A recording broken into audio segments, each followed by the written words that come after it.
성경에 나오는 많은 인물들 중 가룟 유다처럼 불행하고 안타까운 사람은 없는 것 같습니다. 가룟 유다는 예수님의 12제자 중 한 사람으로 3년 반 동안 예수님을 따라다니며 많은 말씀들을 예수님으로부터 직접 배웠습니다. 그뿐 아니라 예수님이 행하시는 많은 이적들을 가장 가까이에서 목격했습니다. 예수님이 베풀어 주시는 사랑과 자비에 대해서도 가장 가까이에서 경험하며 예수님이 어떤 분이신지 그 누구보다 더 친밀하게 느꼈을 사람입니다. 그런데 그럼에도 가룟 유다는 은 30을 받고 예수님을 대제사장들에게 팔아버리고 말았습니다. 그래서 가룟 유다 하면 가장 그 앞에 많이 붙는 수식어가 배신자라는 것이죠. 배신자 가룟 유다. 영미권 이름들을 보면 예수님 제자들 이름에서 유래한 경우가 많이 있습니다. 피터, 베드로입니다. 토마스, 도마입니다. 마크, 마가입니다. 존, 요한입니다. 폴, 바울입니다. 이렇게 영미권의 이름들 중에는 예수님의 제자들 이름으로 이름하는 경우가 많이 있는데 유다라는 이름, 영어로는 주다스, 이 이름을 찾아보기는 매우 어렵습니다. 그만큼 누구도 원하지 않고 기피하는 이름, 그 이름이 유다인 것입니다. 그렇다면 가룟 유다는 어떻게 하다가 그렇게 불행한 이름, 모두가 원치 않는 이름이 되고 만 것일까? 이 시간 함께 생각하면서 은혜를 나누고자 합니다. 먼저 첫 번째로 가룟 유다는 예수님을 주님이시라 단 한 번도 고백한 일이 없었습니다. 예수님을 주님이시라 고백하지 않음. 마태복음 26장 21절을 우리 같이 읽어보겠습니다.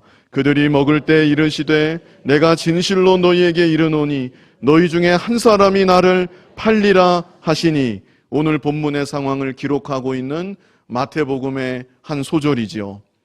예수님께서 제자들을 바라보시면서 내가 진실로 너희에게 이르노니 너희 중에 한 사람이 나를 팔리라. 이 말을 들은 제자들이 어떻게 반응을 했는가? 22절 우리 같이 읽어보겠습니다. 그들이 몹시 근심하여 각각 여짜오되 주여 나는 아니지요. 제자들이 몹시 근심하면서 예수님께 뭐라고 했습니까? 주여 나는 아니지요. 그런데 이런 상황 가운데 가룟 유다는 뭐라고 했는가? 25절을 우리 같이 읽어보겠습니다. 예수를 파는 유다가 대답하여 이르되 랍비여 나는 아니지요. 대답하시되 네가 말하였도다 하시니라. 가룟 유다는 뭐라고 했습니까? 랍비여 나는 아니지요. 모든 제자들이 주여 나는 아니지요 말하는 그 가운데 오직 가룟 유다만은 예수님을 향하여서 주라고 부르지 않았던 것입니다. 여기만이 아닙니다. 가룟 유다가 결국 예수님을 파는 그 마지막 순간, 그때도 역시 마찬가지였습니다. 마가복음 14장 44절을 우리 같이 읽어보겠습니다. 예수를 파는 자가 이미 그들과 군호를 짜 이르되 내가 입맞추는 자가 그이니 그를 잡아 단단히 끌어가라 하였는지라. 예수를 파는 자 가룟 유다지요. 무리들을 이끌고 오면서 그 무도한 무리들을 이끌고 예수님께로 나아가면서 미리 신호를 하기로 이렇게 얘기를 했다는 것이죠. 내가 입맞추는 그 사람이 예수니 내가 입맞추는 그 사람 단단히 끌어가면 됩니다. 이렇게 미리 말했다는 것입니다. 그리고 나서 45절을 우리 같이 읽어보겠습니다. 이에 와서 곧 예수께 나와 랍비여 하고 입을 맞추니.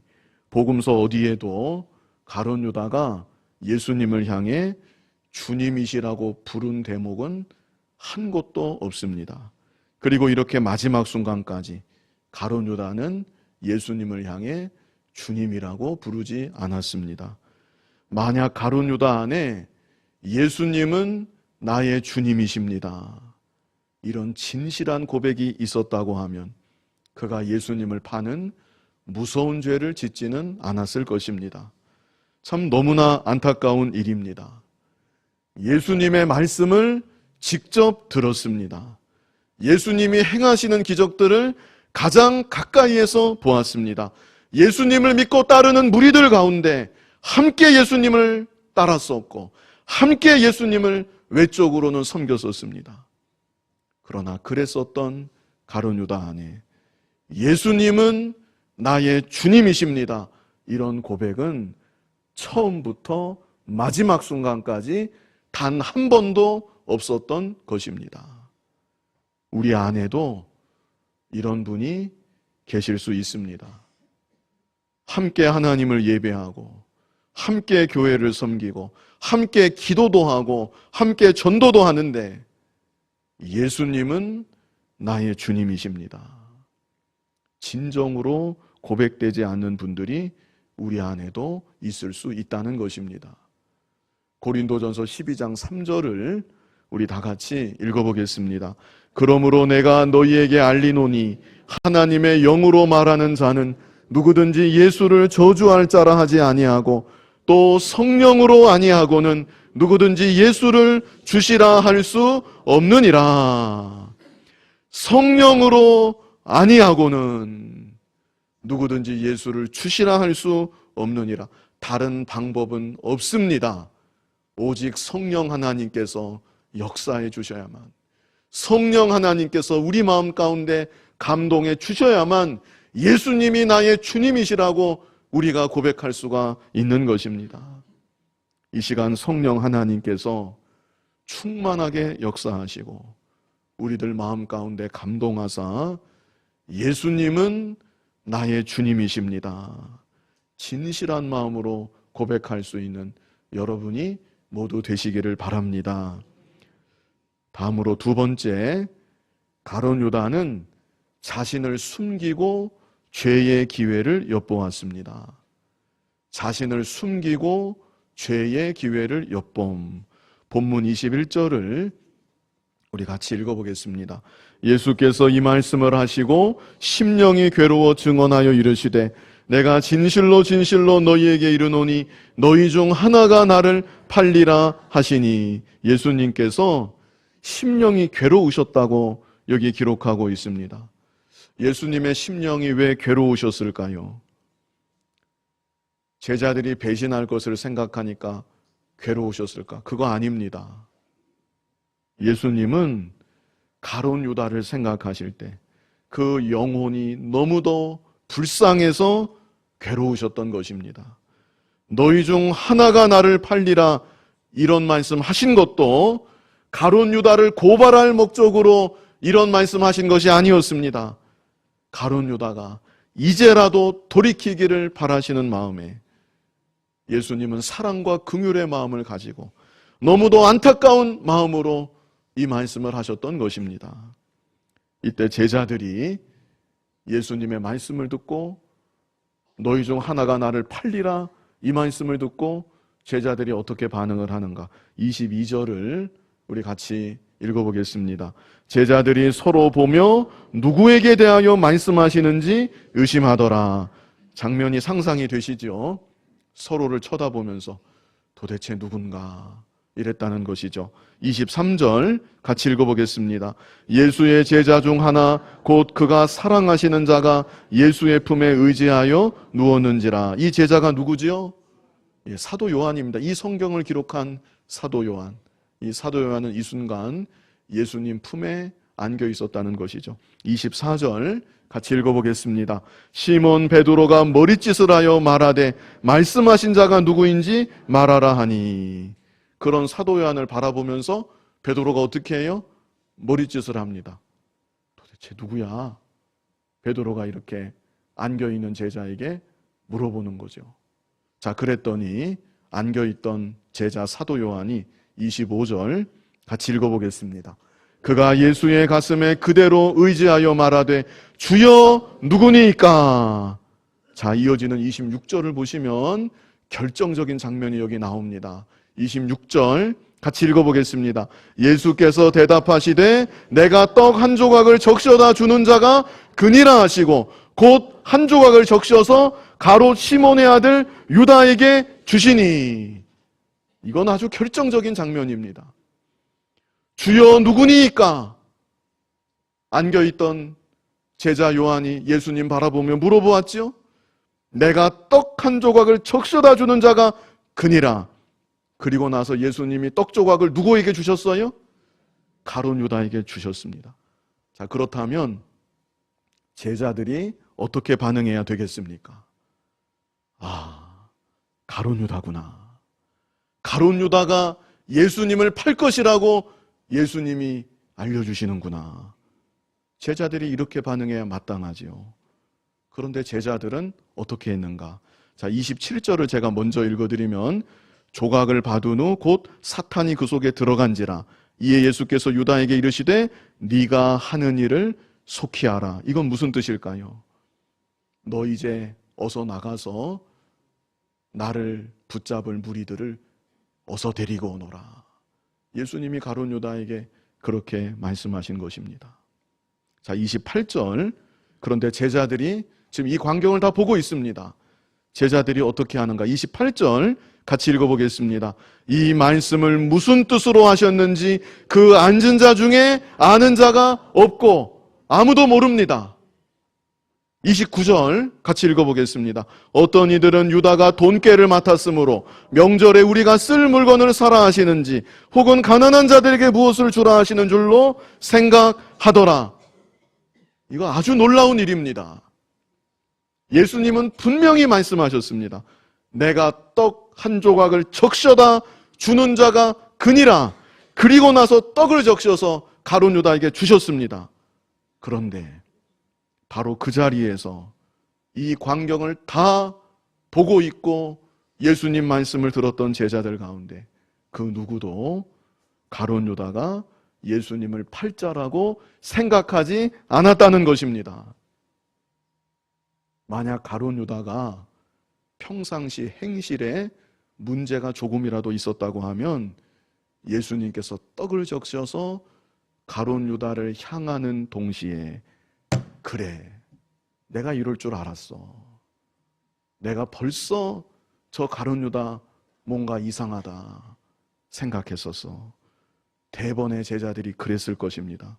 그런데 가룟 유다에 대해서는 그 누구도 아주 조금의 의심조차 갖지 않았다는 것을 이 장면이 우리에게 알려주고 있는 것입니다.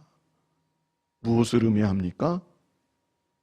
가룟 유다는요, 이 공동체 안에서 철저히 신뢰받는 사람이었다는 것입니다. 다른 사람이라면 혹시 몰라도 가룟 유다는 절대로 그럴 사람이 아니다. 예수님은 분명히 떡 조각을 적셔서 가룟 유다에게 주셨는데, 아니야. 설마 그럴 리가 있겠어? 모두가 인정하고 모두가 신뢰하는 사람이 바로 가룟 유다였던 것이죠. 아주 무서운 사람입니다. 그래서 가룟 유다는 철저히 자기 자신을 숨긴 사람이었습니다. 그러면서도 그 속에는 욕심이 가득하여 돈깨를 맡아 관리하면서 자기 몫을 벌써 오래전부터 챙겨왔던 사람이고, 지금 이 순간에도 은 30에 예수님을 팔려고 기회만 엿보고 있었던 것입니다. 가룟 유다만 자기 자신을 잘 숨길까? 우리들도 마찬가지입니다. 내 자신의 모습을 우리가 숨길 수가 있습니다. 교회 생활에 익숙해지고 교회가 원하는 사람이, 이 공동체가 필요로 하는 사람이 어떤 사람인지를 알아서 그런 모습으로 나를 얼마든지 포장할 수가 있다는 것입니다. 그러나 하나님은 나의 본 모습을 다 아십니다.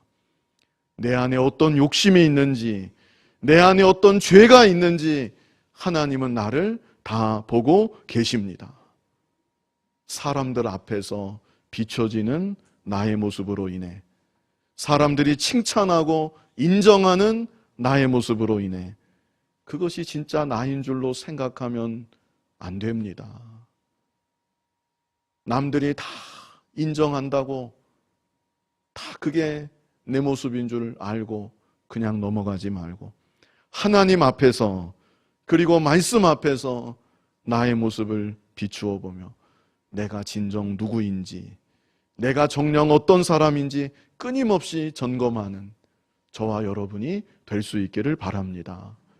에레미야 17장 9절로 10절 우리 같이 읽어보겠습니다. 만물보다 거짓되고 심히 부패한 것은 마음이라. 누가 능히 이를 알리오마는. 나 여호와는 심장을 살피며 폐부를 시험하고 각각 그의 행위와 그의 행실대로 보응하나니. 우리 속에 깊은 곳까지 우리 하나님은 다 아신다는 것이죠. 히브리서 4장 13절 우리 같이 읽어보겠습니다. 지으신 것이 하나도 그 앞에 나타나지 않음이 없고 우리의 결산을 받으실 이의 눈앞에 만물이 벌거벗은 것 같이 드러나느니라. 아멘. 얼마 남지 않았습니다.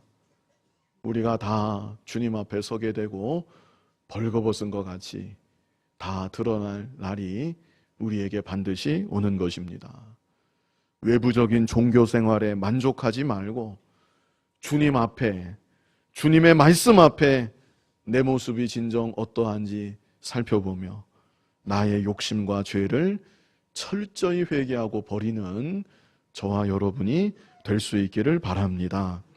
마지막으로 세 번째, 가룟 유다는 끝까지 돌이키지 않았습니다. 이것이 결정적입니다. 첫 번째 가룟 유다는 어땠다고 했습니까? 단 한 번도 예수님을 주님이시라 고백한 일이 없었습니다. 그리고 가룟 유다는 그런 가운데 자신을 철저히 숨기고 공동체 안에 적응하면서 죄의 기회만을 엿보는 사람이었습니다. 그리고 결정적으로 가룟 유다는 그런 상태에서 끝까지 돌이키지 않았습니다. 가룟 유다에 대해서 너무도 잘 아는 예수님은 3년 반 동안 그를 데리고 다니시면서 그가 돌이킬 수 있도록 많은 기회를 주셨음에 분명합니다. 오늘 본문에서도 제자들 앞에 그를 공개적으로 망신 주지 아니하신 것은 그에게 마지막까지 돌이킬 기회를 주신 것이라고 우리가 이해할 수 있습니다. 그리고 중요한 부분은요, 본문 26절입니다. 본문 26절을 다시 보시면요, 예수께서 대답하시되 떡 한 조각을 적셔다 주는 자가 그니라 하시고 곧 한 조각을 적셔서 가롯 시몬의 아들 유다에게 주셨다. 저는 여기에 깊은 뜻이 있다고 봅니다. 이 당시 예수님과 제자들은 유월절 만찬을 나누는 가운데 있었습니다. 그러므로 이때 나누었던 떡은 누룩 없는 떡, 무교병이었습니다. 누룩이 무엇을 가리키죠? 누룩은 죄를 가리킵니다. 그러므로 예수님께서 가룟 유다를 향해 누룩 없는 떡을 직접 건네주셨던 것인데 이것이 의미심장합니다. 네 안에 누룩같이 퍼져나가는 너의 영혼을 지금 사로잡고 있는 죄악이 있다. 그러나 이 누룩 없는 떡을 받고 누룩 없는 자가 되라. 네 안에 누룩을 제거하고 성결한 자가 되라. 예수님의 마지막 외침이셨던 것입니다. 가룟 유다가 누룩 없는 떡을 받을 때 예수님의 이런 마음을 잃지 못했을 리가 없습니다. 그런데 가룟 유다는 떡을 받자 어떻게 했는가? 예수님을 향한 그의 마음을 완전히 닫아버렸습니다. 죄를 원하고 바라는 그 마음이 흔들릴까? 오히려 그 마음을 더욱 강팍하게 하고 말았던 것입니다. 그래서 그 결과가 27절 제일 앞에 있습니다. 조각을 받은 후 곧 사탄이 그 속에 들어간지라. 이제는 그 속에 작은 양심의 빛조차 완전히 잃어버리고 사탄에게 점령당한 그런 상실한 마음이 되고 말았던 것입니다. 이를 아신 예수님께서 네가 하는 일을 속히 하라. 이제 더 이상은 어찌할 수 없다는 것을 아시고 기회가 다 지나갔다는 것을 아시고 예수님께서 이렇게 말씀하셨던 것입니다. 그리고 마지막 30절 우리 같이 읽어보시겠습니다. 유다가 그 조각을 받고 곧 나가니 밤이러라. 예수님이 주신 그 누룩 없는 조각을 든 채 유다는 어둠 속을 향해 사라지고 말았습니다. 예수님께서 여러 번 기회를 주셨고 마지막 순간에는 누룩 없는 떡을 직접 건네주시면서 돌이키기를 간절히 요구하셨지만 유다는 끝끝내 돌이키지 않았습니다. 참 빛을 떠나서 영영 어두움을 향해 걸어가고 말았던 것입니다. 이런 유다의 모습과는 반대로 돌이켜 어둠에서 빛으로 나온 사람도 있었습니다. 예수님이 붙잡혀 끌려가실 때 멀찍이 따라갔던 베드로는 저기 떨어진 곳에서 예수님 수욕을 당하고 계신데 그 예수님을 외면한 채 불을 쬐고 있었습니다. 그의 심령은 이미 많이 어두워진 상태였습니다. 그런데 그때 어린 여자종이 베드로를 보면서 당신도 저 사람과 함께 있지 않았습니까? 그러자 베드로가 나는 네가 무슨 말을 하는지 모르겠다. 양심을 속이고 시치미를 뗐습니다. 그 말을 함과 동시에 베드로의 심령은 더 어두워졌습니다. 그러자 조금 지나 그 여자종이 곁에 있는 사람들에게 말합니다. 내 말이 맞습니다. 이 사람은 저 예수를 따르던 사람입니다. 이번에는 베드로가 더 큰 목소리로 예수님 귀에 다 들릴 텐데 더 큰 목소리로 강하게 부인합니다. 아니다! 나는 저 사람을 모른다! 그때 베드로의 심령은 더 깊게 어두워졌습니다. 또 시간이 지나서 이제는 곁에 있는 사람들이 다 베드로를 보면서 너 말투를 보니까 너 갈릴리 사람이다.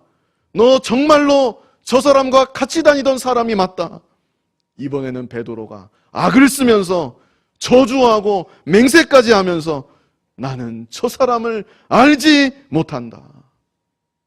베드로의 심령은 정말 칠흑같이 검은 먹과 같이 깜깜하게 어두워진 것입니다. 그런데 그 순간 예수님께서 고개를 돌려 베드로를 보십니다. 그때 베드로가 예수님 눈빛을 보고 견딜 수가 없어서 밖으로 나가 통곡을 하면서 울었습니다. 물리적인 거리는 예수님에게서 더 멀어졌지요. 그러나 베드로가 통곡하며 우는 그 순간 베드로는 비로소 어둠 속에서 벗어나와 빛 대신 예수님께로 나아갈 수 있게 된 것입니다.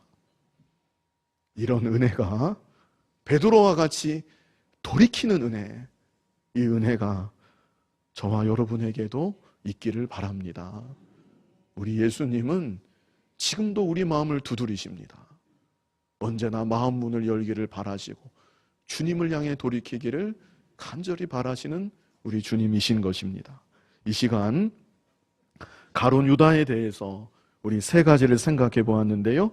첫 번째는 무엇이었습니까? 예수님을 주님이시라 고백하지 않음. 한 번도 그런 일이 없습니다. 두 번째는 무엇이었습니까? 자신을 숨기고 재회의 기회를 엿보 철저히 자기를 숨겼습니다. 그러나 속에는 욕심과 죄가 가득했습니다. 마지막 결정적인 세 번째는 무엇입니까? 끝까지 돌이키지 않음. 예수님이 나의 주님이심을 진실한 마음으로 고백할 수 있는 우리들이 다 되었으면 좋겠습니다. 그리고 주님과 주님의 말씀 앞에 내 자신을 정말 살피고 점검하는 우리들이 되었으면 좋겠습니다. 혹 죄 가운데 걸어갔을지라도 나를 향하신 주님의 시선을 의식하고 돌이켜 주님을 바라보고 빛이신 주님께로 더욱더 가까이 나아가는 저와 여러분 될 수 있기를 간절히 바랍니다. 하나님 아버지, 죄 가운데 죽어 멸망할 우리들을 사랑하여 주시고 독생자 예수 그리스도께서 우리의 죄를 대신 지시고 십자가에 못 박혀 죽어 주심으로 말미암아 우리의 죄가 깨끗이 씻어지게 하여 주시고 이제는 하나님을 아바 아버지로 부르며 나의 주가 되시는 예수님을 바라보며 믿음의 삶을 살아가게 하여 주시니 감사합니다. 예수님은 나의 주님이십니다. 날마다 입으로 고백하고 마음으로 고백하고 이 세상 가운데 고백하며 살아갈 수 있는 우리들이 다 되게 하여 주시옵소서. 주님 보실 때 주님의 말씀 앞에 나는 과연 어떤 자인지 아버지 하나님 참으로 부끄러운 것밖에 없고 온갖 더럽고 추악한 나의 모습들 자복하고 회개하는 우리들 되게 하여 주시고 돌이켜서 주님을 참으로 바라보게 하여 주시고 주님의 빛 가운데 일생토록 걸어가는 우리들 모두가 되게 하여 주시옵소서. 예수님 이름으로 기도하옵나이다. 아멘.